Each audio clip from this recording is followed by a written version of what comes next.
Bismillahirrahmanirrahim.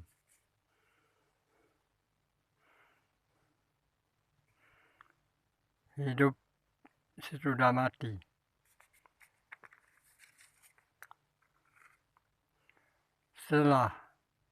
Setelah membaca semua keterangan yang berhubungan dengan roh manusia seperti di atas ini. Setelah membaca semua keterangan yang berhubungan dengan roh manusia seperti di atas ini, yakinlah, hendaknya kita seyakin-yakinnya bahwa memang ada hidup sesudah mati. Bahwa memang ada hidup sesudah mati. Hidup kekal dan abadi buat selama-lamanya.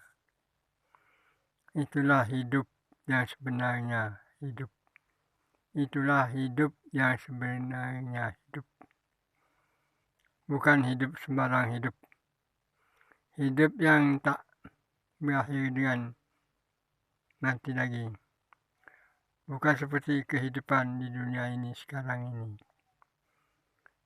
Bukan seperti kehidupan di dunia sekarang ini. Yaitu hidup sementara. Hidup bayangan. Hidup berpura-pura hidup. Hidup main-main yang penuh dengan tipu dan kepalsuan.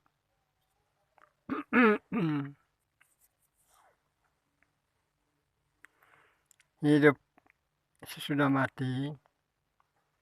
Hidup sesudah mati menurut agama Islam terbagi di dalam beberapa masa atau periode.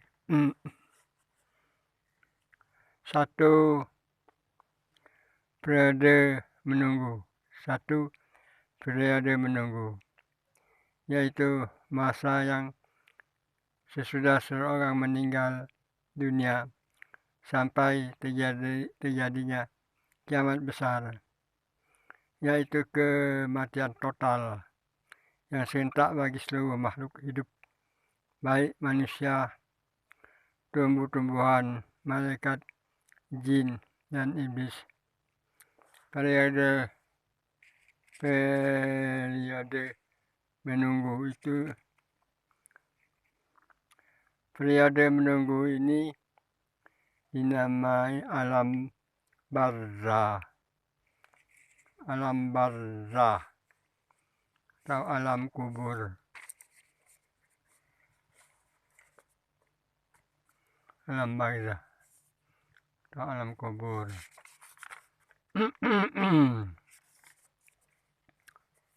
Kedua,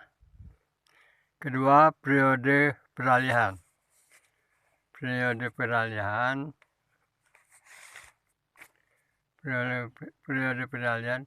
yang dimulai dengan terjadinya kiamat besar atau kematian total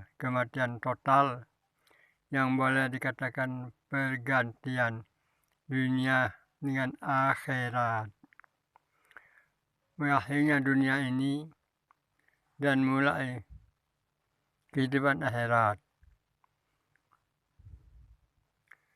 Berakhirnya dunia ini dan mulai kehidupan akhirat. Diterangkan dalam banyak ayat-ayat Al-Quran dan hadis-hadis bahwa bumi bergoncang sehebat-hebatnya. Gunung-gunung berloncatan seperti belalang yang dikejar manusia, berlemparan seperti kapas yang berterbangan. Matahari, bulan, bintang-bintang berkacau balau dan pecah belah berguguran. Semua makhluk hidup mati serentak.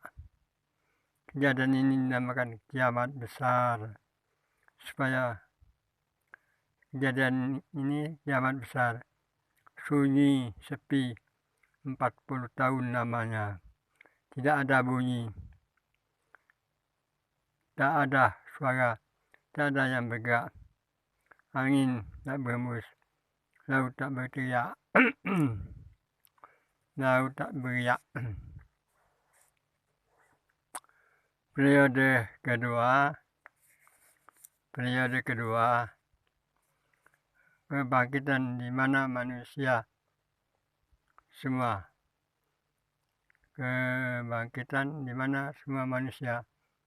malaikat, jin, dan yang sudah mati itu dihidupkan kembali. Kebangkitan total, berapa banyak seluruh manusia sejak dari Nabi Adam sampai kiamat besar itu, Allah saja yang mengetahuinya. Semuanya hidup kembali dan berdiri di tempat masing-masing, lengkap dengan tubuhnya dan badannya.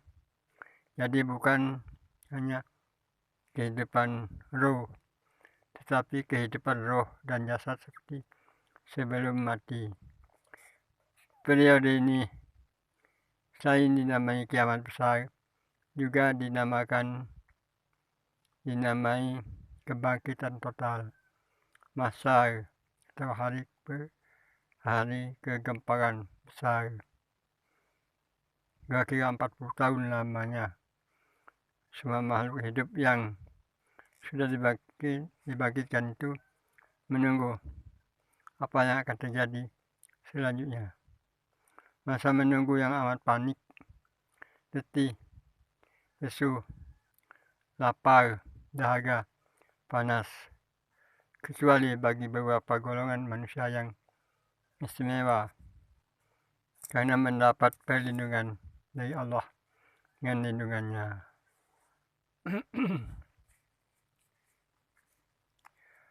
Periode ketiga, keempat,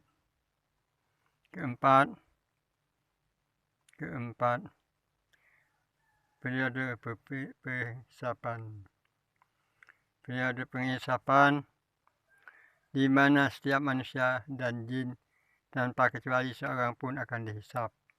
Akan diperhitungkan semua perbuatan, perkataan, gerak-geriknya semasa hidup di dunia ini. Akan diminta pertanggungan jawabnya dari masalah yang sekecil-kecilnya sampai kepada yang sebesar-besarnya.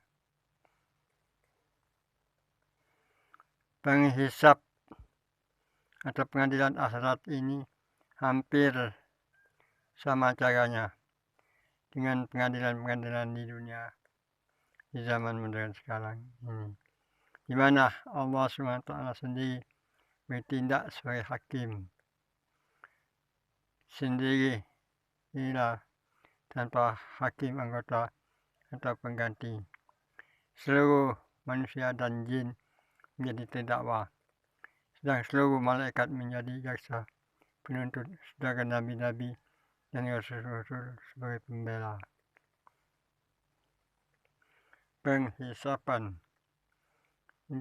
Penghisapan itu dimulai dengan soal jawab, lalu membaca buku catatan, lalu melihat foto-foto, mendengarkan rekaman, lalu timbul timbangan raksasa yang menimbang kebajikan kejahatan dari yang sekecil-kecilnya sampai kepada yang sebesar-besarnya.